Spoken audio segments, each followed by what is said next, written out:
Romanos capítulo 1, versículo 16 até o versículo de número 32.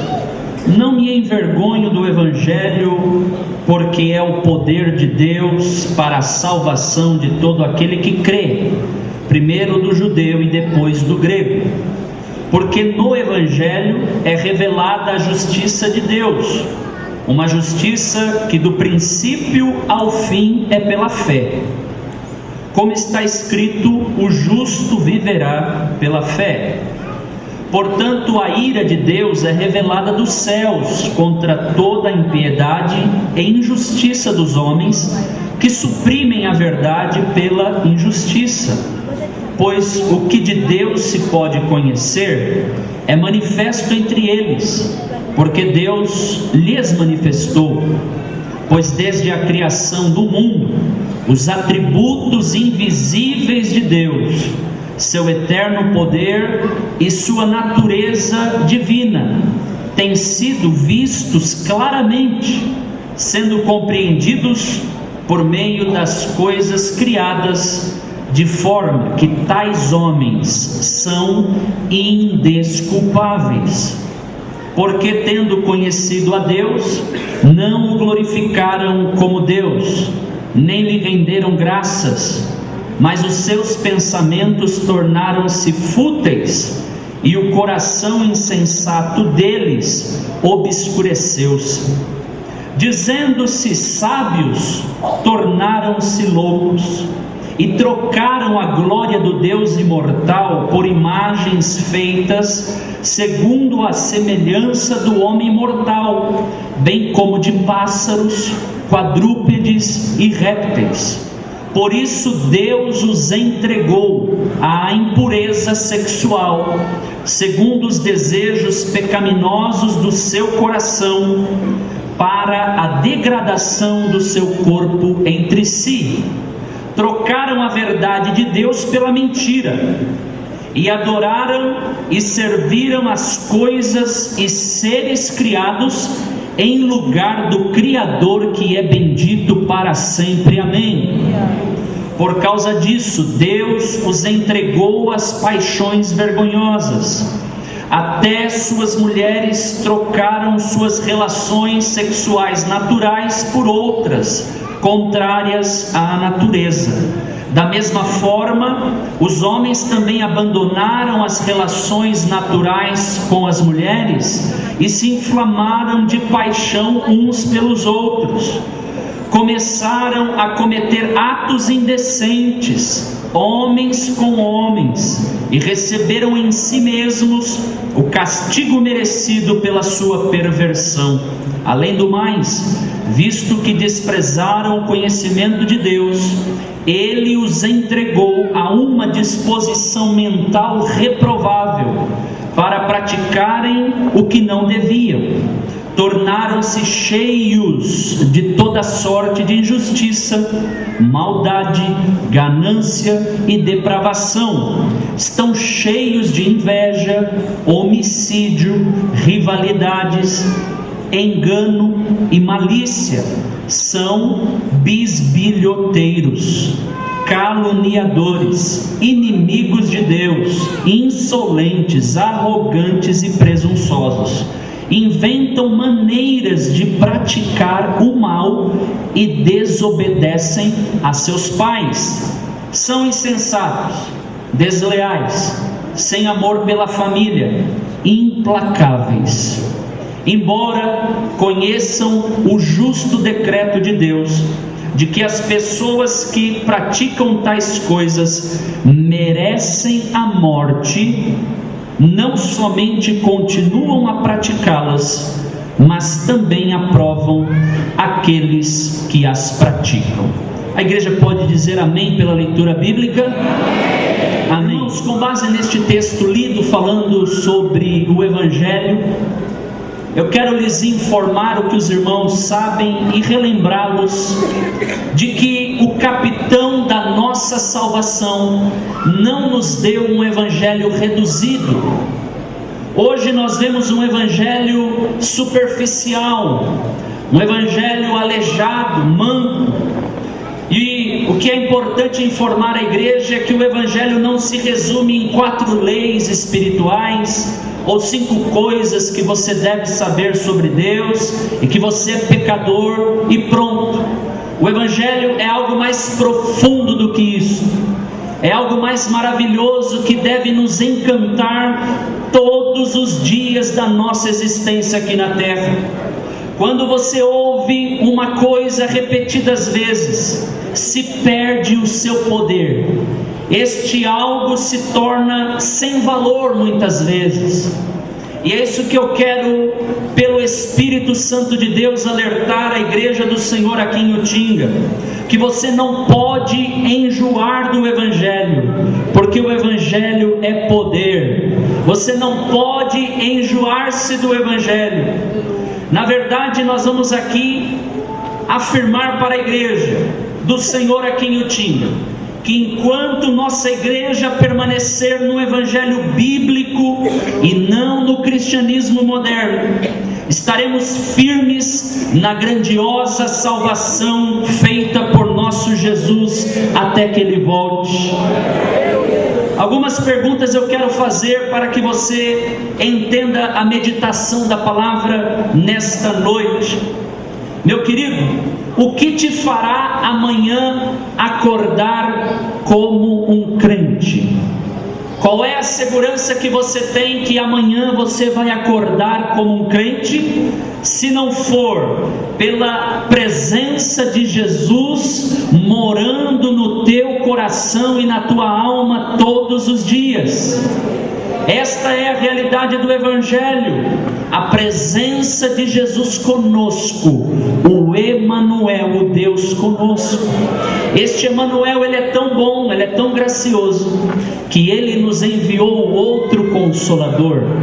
Este que, portanto, o Espírito Santo é o Emanuel definitivo, este que ficará conosco para sempre e sempre. E eu quero dizer que se a igreja do Senhor Jesus em Utinga tem recebido vitórias e livramentos de Deus, é porque o Espírito Santo está no meio dela e continua trabalhando na vida de cada um de vocês, até que Cristo seja formado em vós. O Evangelho é o escândalo da misericórdia. Você não sabe o que Jesus teve de suportar para te salvar. Você não sabe. Ah, se você pudesse entender melhor como pode um Deus justo e santo que pune, mas ao mesmo tempo ser um Deus de amor, que perdoa e oferece graça para os seus. Se você pudesse entender isto melhor, se você soubesse o que Jesus teve de suportar, Ele suportou a ira de Deus na cruz do Calvário. Ele teve de tomar aquele cálice até a última gota. Erroneamente, e nós vemos isto em até algumas peças teatrais, quando falamos do resgate que Jesus fez por nós na cruz, se ilustra que Jesus pagou um preço para Satanás, para então ele poder tirar você das mãos de Satanás. Isto a Bíblia não ensina. O preço que Jesus pagou foi pela a ira de um Deus que é santo e justo. E porque Ele pagou esse preço para este Deus, porque o nosso Deus, Ele é justiça, Ele não pode inocentar o culpado. Mas em Jesus na cruz nós entendemos o milagre de Deus, do amor de Deus para com a humanidade, porque na cruz Jesus cumpriu as exigências da justiça de Deus, e com a outra mão Ele suportou a ira de Deus, e depois te ofereceu amor e graça para que você um dia o aceitasse como Senhor e Salvador. É por isso que nós falamos de uma tão grande salvação, que somente aqueles que não entendem o real significado do Calvário perdem perdem o desejo de serem gratos a Deus, quer em festa de aniversário da igreja, quer num culto de doutrina e ensino, quer num culto de oração, que são os menos frequentados da igreja. Se você sabe de onde Jesus te tirou, você só pode ter gratidão no teu coração para com Ele, porque você sabe de onde Ele te tirou. E é isso que a gente precisa entender, que Ele pagou o preço da justiça de Deus, da ira de Deus, suportou, e aí sim, quando pagou o preço, Ele pôde nos tirar das garras de Satanás. Na verdade, o pecado era o nosso Senhor, mas agora nós não estamos mais debaixo do poder e do domínio do pecado, por causa da graça nos oferecida em Cristo Jesus. Portanto, misericórdia é escândalo. Esta é a boa notícia que Deus teve de suportar por causa da nossa extrema pecaminosidade. E não pense que você é melhor do que o outro. Adão, por causa de uma única ofensa e pecado, foi condenado, e todo o universo entrou num caos moral. Você pode dizer, eu não peco tanto assim. Qualquer pecado é uma ofensa gravíssima ao Deus santo e justo. É isso que vamos tratar. Se você soubesse melhor do que Cristo te salvou, você seria mais grato, seria mais servo, e você seria mais santo, só por amor a este Jesus que demonstrou primeiro amor para você. Se você o ama, é porque primeiro Ele te amou. Ele te amou primeiro. Ele mostrou isso lá no Calvário. Jesus te salvou do quê? Jesus te tirou do inferno. E não só isso, Ele tirou o inferno de dentro de você. Porque se essa descrição do versículo 29 a seguir não for inferno, eu não sei o que é inferno. Sabe o que é inferno? Inferno é injustiça, é maldade, é ganância, é depravação, é inveja, é homicídio, é rivalidade, é engano, é malícia. Os bisbilhoteiros, os caluniadores, insolentes, inimigos de Deus, arrogantes, presunçosos, e que homens que se tornam peritos em inventar coisas más para praticar o mal. Desobedecem os pais, são insensatos, são traidores, são desleais, sem amor pela família, são implacáveis. São estes tipos de pecados que levarão uma pessoa a passar a eternidade num local chamado inferno, que não é uma ficção ou uma lenda urbana como os liberais agora querem assim afirmar. Nós sabemos das duas realidades que Jesus nos ensinou, e como alerta para a igreja de Deus, nós vamos aqui destrinchar um pouco mais essa ideia logo à frente. Então entenda, Jesus te tirou do inferno e tirou ao mesmo tempo o inferno de dentro de você. Quando ouvia o pastor Leonard Ravenhill ministrando, ele disse: sabe qual é o maior milagre de Deus hoje? É tirar uma pessoa impura de um mundo impuro, torná-la santa e depois devolver esta pessoa para o mundo impuro, porém agora santa. Este é o maior milagre. Isto aqui só o Evangelho pode fazer, porque o Evangelho é poder de Deus para todo aquele que crê. Nós pentecostais, como eu, gosto muito do mover do Espírito na igreja, e falar do poder de Deus é uma especialidade nossa. Mas se você ler a Bíblia, você vai ver que poder de Deus está no Evangelho. Quem vive o Evangelho tem o poder de Deus na vida. Quem obedece o Evangelho tem o poder de Deus na vida. 1 de Pedro 4:17 e depois o 18, diz a Bíblia que o primeiro julgamento de Deus vai começar pela casa de Deus, porque eles conhecem o Evangelho.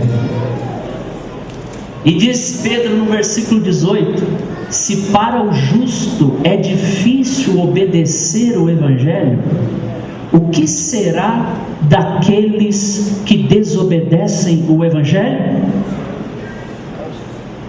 Com base nisso, muitos aqui estão no lucro, porque éramos ímpios e inimigos de Deus. Jesus te salvou, te prometeu a nova Jerusalém, e se Ele te der bênçãos aqui neste plano terrenal, glória a Deus. Se Ele não te der, glória a Deus. Ele é Senhor que te livrou do inferno e te preparou uma mansão. Disse Jesus: não se turbe o vosso coração, crede em Deus, crede também em mim. Na casa de meu Pai há muitos aposentos, há muitas moradas, e nós estamos aqui nos alegrando pela vitória de Deus na terra através de você, que é a igreja de Jesus. Você é a maior recompensa do penoso trabalho de Jesus na cruz do Calvário. Aliás, você é a única recompensa do penoso trabalho de Jesus na cruz do Calvário. O profeta Isaías disse que ele contemplaria o fruto da sua obra. E hoje eu sei que o nosso Jesus contempla parte do seu rebanho nesta noite. Está querendo encontrar mais gratidão no meu e no teu coração, porque você sabe da lama que Ele te tirou, do lamaçal que Ele te tirou. Portanto, não enjoe do nosso Evangelho, porque enjoar do Evangelho é enjoar de Jesus, e não dá para enjoar de Jesus. O que nós precisamos é de uma renovação, de uma revitalização, e para isso hoje eu proponho duas ideias centrais, que são as duas alavancas do crescimento da igreja: palavra e oração. Você encontra o Evangelho na palavra e você encontra o Evangelho na oração. Aqui Paulo aponta o perfil do Evangelho genuíno a partir do versículo 16. O que é o Evangelho? É um sistema teórico?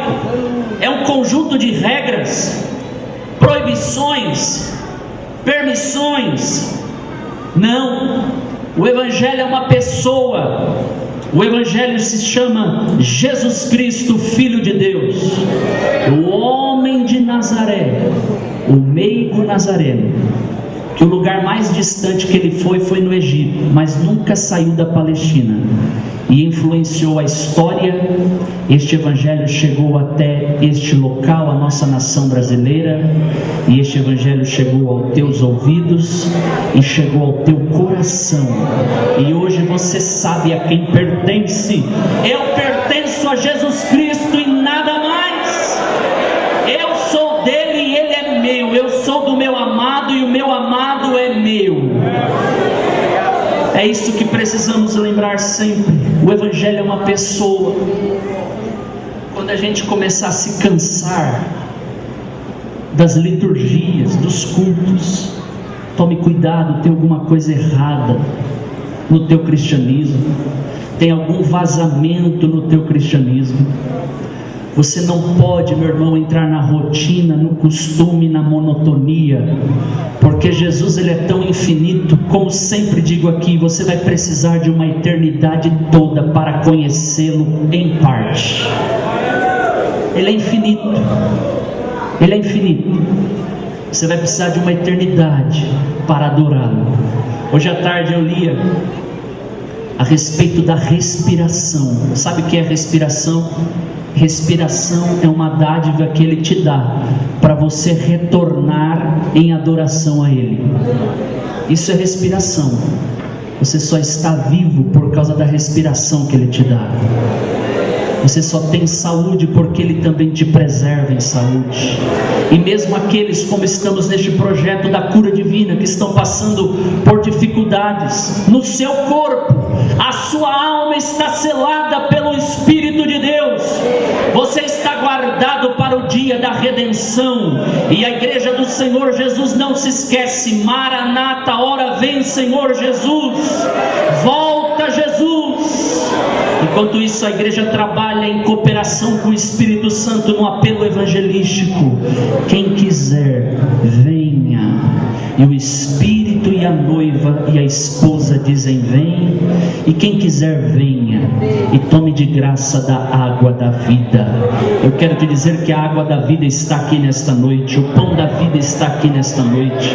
Aquele que é o pastor da tua alma está aqui. O bispo da tua alma está aqui. Jesus, aquele que é a porta do céu, está aqui. Jesus, aquele que é a ressurreição e a vida, está aqui. Jesus, aquele que é o caminho, a verdade e a vida, está aqui. Ele pode alimentar a sua alma, o seu coração e te dar sentimento de saciedade na presença dele. Precisamos restaurar a autoridade da palavra nos nossos cultos. Aliás, nós precisamos trazer a eternidade para os nossos cultos.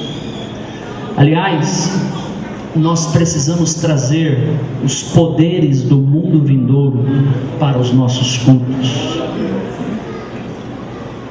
Calvino disse que o púlpito é o trono de onde Deus governa a sua igreja por causa da palavra.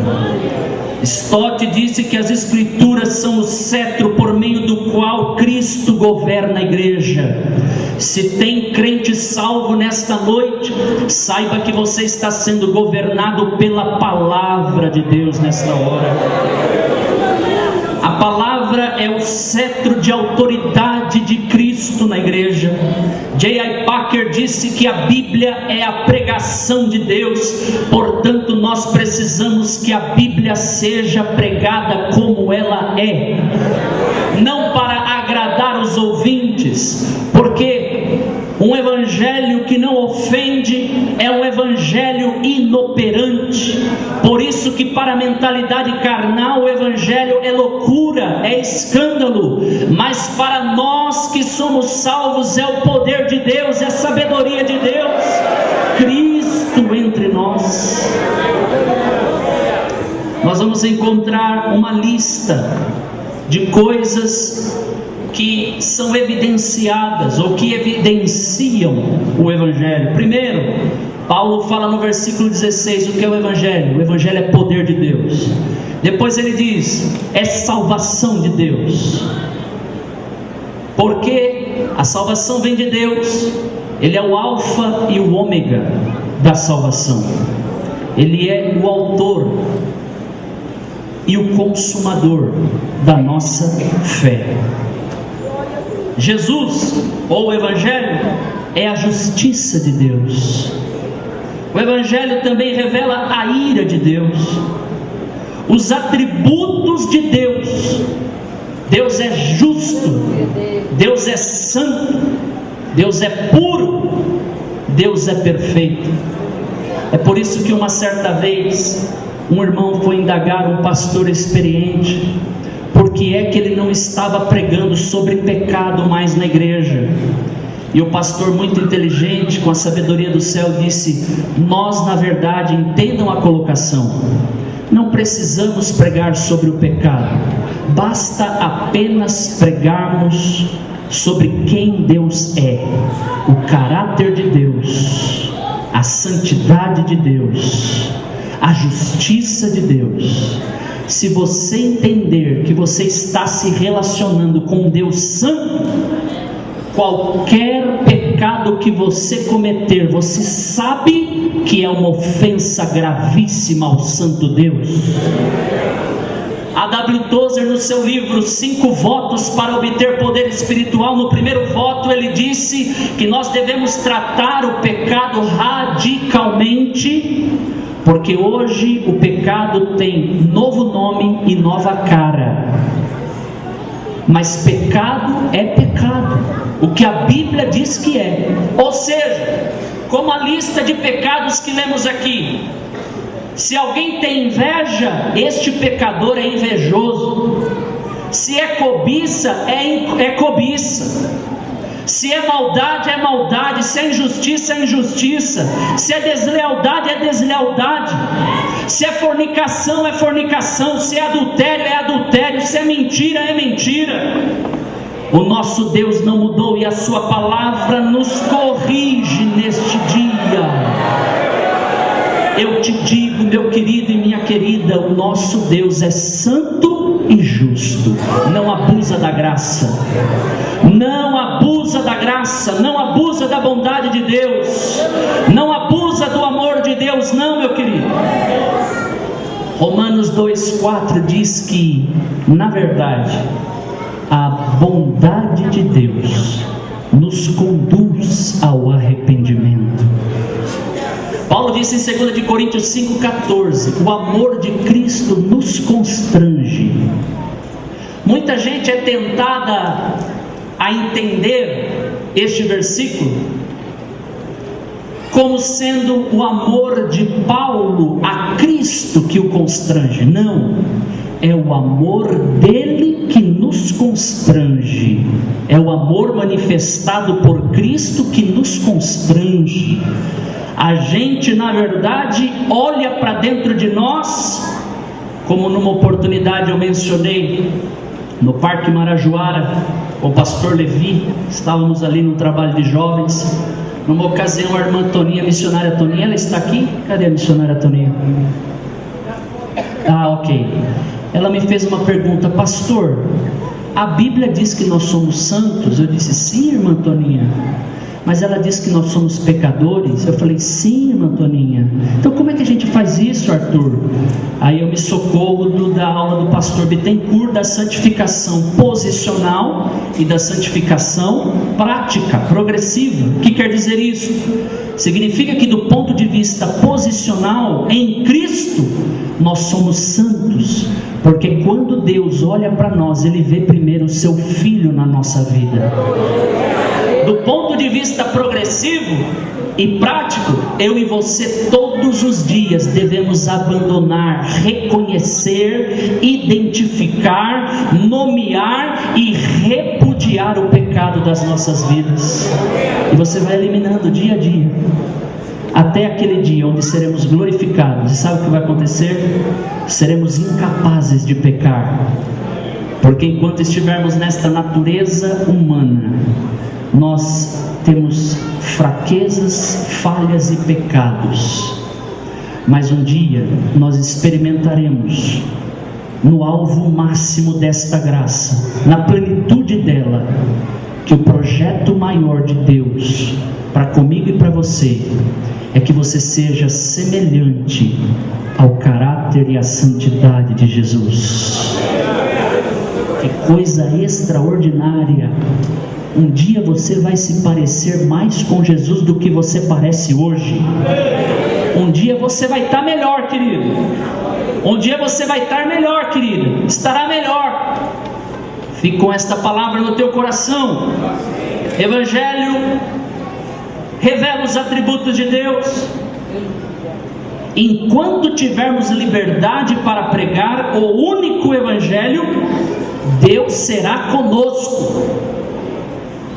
Se nos relacionarmos corretamente com Deus, saberemos que qualquer pecado é uma ofensa grave a um Deus santo. Igreja de Utinga, mantenhamos a firmeza no Evangelho que recebemos desde o início desta obra. Se os irmãos quiserem manter a estabilidade da obra, o avanço e o progresso da obra, não nos esqueçamos das origens dos nossos pais espirituais e dos nossos pastores que nos ensinam a palavra do eterno Deus. E assim, até que Jesus volte, esta obra permanecerá. Mas ai de nós, se nos afastarmos do Evangelho bíblico para um Evangelho superficial e fraco, que a gente olha e vê aí em muitas igrejas aí fora. Aqui você é vacinado pela palavra. Aliás, esta igreja tem uma marca, esta é a marca da palavra. O Evangelho revela a verdade de Deus, a glória de Deus e o decreto de Deus. Vou resumir para ir para o segundo ponto e encerrar. O Evangelho é poder de Deus, o Evangelho é salvação de Deus, justiça de Deus, ira de Deus, atributos de Deus, verdade de Deus, glória do Deus imortal e justo decreto de Deus. Como que a gente aprende disso, ou a respeito disso, se não for na palavra? É o Evangelho pela palavra. A segunda advertência do Espírito Santo para nós nesta noite: o Evangelho vem pela oração. Por que pela oração? Porque através da oração a vontade do Senhor também é realizada na igreja. Assim, orar é andar diante de Deus, é andar com Deus, é andar após Deus e é andar nele. Tem gente que ora nessa casa de oração, tem gente que ora nessa casa de oração para todos os povos. Jesus disse em Mateus 7, 13 a 23, que a porta é estreita e o caminho é estreito, mas o caminho largo e a porta larga conduz à perdição. E nós somos tentados a pensar que Jesus está falando ali dos salvos e dos perdidos, quando na verdade Jesus está dizendo que aquele que entra pela porta larga e pelo caminho largo são aqueles que confessam que Jesus é o Senhor, mas vivem de uma maneira contraditória ao Evangelho. Por que isso? Versículo 16 disse Jesus que os falsos mestres vão entrar na igreja. E os falsos mestres só têm espaço na igreja. Eles não têm espaço fora da igreja. Porque movimentos que são pseudo-cristãos, que são seitas, são falsos mestres, movimentos contraditórios. Poderíamos aqui citar uma lista deles, mas só a palavra vacina você para enxergar o que é verdade de Deus e o que é um falso evangelho. E Jesus disse que pelos frutos deles vocês vão reconhecer. Vocês vão reconhecer pelos frutos. O que isso significa dizer? Jesus explica: olha, uma árvore má não pode dar bons frutos, e uma árvore boa não pode dar maus frutos. E Jesus disse no versículo 19, se não me falha a memória, que a árvore má vai ser lançada no inferno, que é o falso profeta e o falso mestre.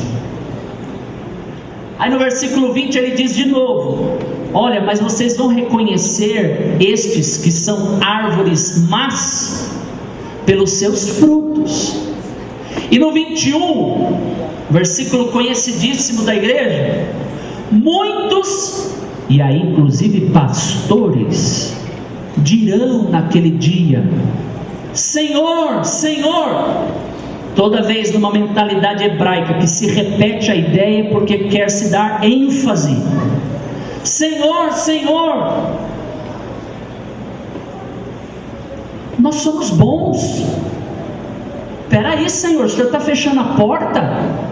Eu estou fechando a porta. Por que, Senhor? Porque não dá para você entrar pela porta estreita e viver no caminho largo. Mas, Senhor, nós fizemos coisas boas, nós profetizamos, nós expulsamos demônios, nós fizemos milagres. Aí Jesus no versículo 23 vai virar para eles e vai dizer o seguinte: eu não conheço vocês, vocês nunca conversaram comigo, vocês nunca se relacionaram comigo, vocês nunca tiveram vida diária comigo. Aliás, vocês praticam a iniquidade. Isso nos ensina que ser usado por Deus não é tudo, mas ter um caráter aprovado por Jesus significa que Ele te conhece. Sabe quem são os conhecidos de Jesus? São aqueles que oram. são aqueles que intercedem. Se não me engano, ano passado o pastor Bittencourt pregou aqui num domingo pela manhã sobre, acho que há 2 anos, obreiros da iniquidade são aqueles que não clamam ao Deus vivo. Então quem não clama, vive na iniquidade. Ninguém é maior do que a sua vida de oração. E para nós encerrarmos, me socorro do livro Avivamento à Maneira de Deus. Onde estão, portanto, os intercessores que agonizam no lugar da oração? Onde estão? Porque ou nós suplicamos ou nós perecemos. Ou a gente vive Pentecostes, ou a gente vai viver um holocausto. Ou a gente é avivado, ou a gente vai provar a ira de Deus. Não tem meio termo. A igreja, é verdade, tem muitos homens que oram, mas poucos homens de oração. É diferente. Aqui todos nós podemos fazer uma oração coletiva, mas como é que avaliamos os candidatos ao diaconato na sua vida de oração? Como era feito este crivo com os diáconos em Atos 6? As pessoas precisam sair do seu cercadinho espiritualmente. Se gastássemos tanto tempo ensinando as pessoas a orarem, quanto as ensinamos a cantar no coral, colocaríamos fogo no mundo. Intercessores são uma casta rara. Eles jamais estão com a agenda lotada pelos próximos 3 anos. Agenda livre. Se quiser convidar intercessor, pode chamar. Agenda livre. A intercessão tem sido negligenciada, igreja. Ela não é opcional, ela é exigida. 500 irmãos viram Jesus ressurreto, mas 380 irmãos escolheram não ir para o cenáculo de oração. Por quê? Somente 120 foram orar. O que é orar? Algumas definições. Orar é o suor da alma, é a respiração espiritual do cristão. Orar é conspirar com Deus contra aqueles que tentam nos fazer mal. Que definição extraordinária. Tem alguém tentando fazer mal? Ora, porque você conspira com Deus contra estes. Orar é fazer parceria com o Todo-Poderoso. Orar não é o balbuciar dos fracos diante dos ventos. Você está pensando que quando você ora, você está falando para os ventos, para as paredes? Não. Orar é usar a arma que só os que têm fé podem usar, porque orar é quase uma deslealdade para com aqueles que nos atingem. É uma deslealdade para com aqueles que nos atingem. Irmãos, eu sei que eu dei muitos conceitos para vocês hoje, e eu preciso encerrar, mas escute isso: sermões mortos são imperdoáveis, Ricardo. Orações mortas são ainda piores. Se houver graus de morte em um culto, geralmente a parte mais morta será a oração oferecida do púlpito. Raramente o Espírito desce enquanto se oferece oração do púlpito. A oração é a chave para o culto. Sem oração não podemos trazer a eternidade para os nossos púlpitos. Daí você entende que a pobreza da oração produz a pobreza no púlpito. Por isso os nossos púlpitos têm mais fantoches do que profetas. Que Deus possa fazer tremer os nossos púlpitos antes que Ele volte e faça tremer os céus e a terra. Em Hebreus 12, 26. Aleluia. Aleluia. Pode aplaudir ao Senhor.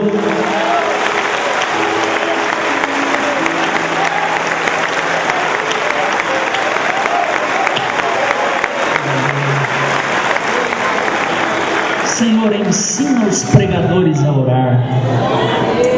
Pregador, pare de representar e comece a orar. Pare de festejar e comece a jejuar.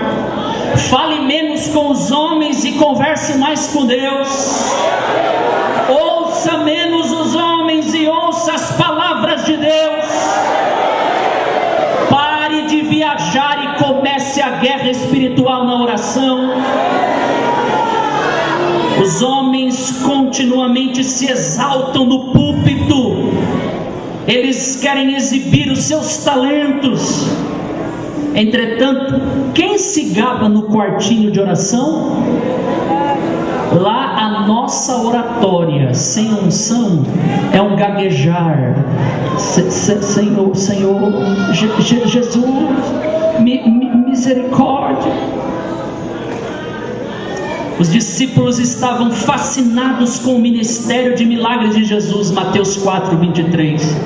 Entretanto, eles não pediram: Senhor, ensina-nos a realizar milagres. Eles nunca viram alguém que pregasse com a autoridade de Jesus, mas eles não pediram: Senhor, ensina-nos a pregar. Mas por certo, os discípulos espiaram Jesus orando a sós e pediram para ele: Senhor, ensina-nos a orar. Lucas 11, versículo 1. A oração que eu faço para a igreja de Utinga, diante do meu Deus a quem eu sirvo, diante do teu Deus a quem você serve, é esta: Deus, tem piedade da nossa fartura vazia. Tem piedade da nossa árvore infrutuosa. Deus, tem piedade de nossa cegueira de longo alcance. Deus, amaldiçoa a nossa sonolência.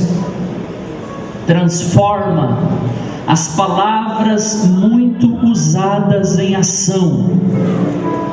Muda a comodidade em incomodidade nascida do Espírito e batiza-nos com a tua compaixão, a qual é a base da nossa oração. Batiza-nos, Senhor, com compaixão, com honestidade, batiza-nos com santidade.